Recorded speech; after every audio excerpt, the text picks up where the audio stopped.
Une nouvelle fois, Bamenda s'habille en noir après la mort d'une dizaine de ses habitants tués par des individus non encore identifiés. Passé les condamnations et les messages de compassion à la suite d'un énième attentat, la société civile voit en cette tuerie les métastases d'un cancer bien plus profond qu'on ne laisse paraître. Contrairement à une pensée qu'on diffuse, qu'on irrigue l'opinion avec, il n'y a pas d'accalmie fondamentale. Donc je m'attends à ce qu'à tout moment, que ce soit à Bamenda ou à Boya ou dans toute autre localité des régions du nord au sud-ouest, qu'on arrive à des scènes aussi crapuleuses.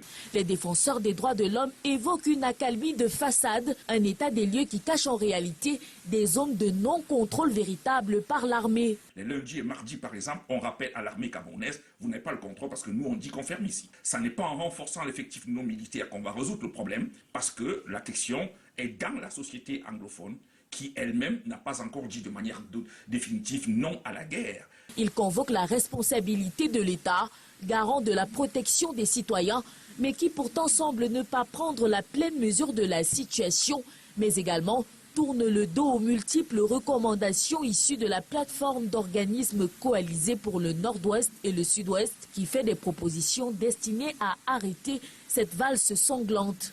Cette tuerie pratiquement de masse démontre que la sécurité qui est inventée par le gouvernement n'est pas revenue dans les régions anglophones. Pour contrôler, il faut effectivement adresser la question de manière directe avec ceux qu'on refuse d'accepter comme étant des belligérants. Certaines figures politiques y voient plutôt une avancée, la volonté de l'armée et de la population de ne pas céder à la peur et au chantage des terroristes. Les forces de défense et de sécurité ratissent les zones anciennement occupées par les forces séparatistes, mais c'est surtout dû également aux populations qui reprennent à vivre dans, n'est-ce pas, les villages, dans les villes.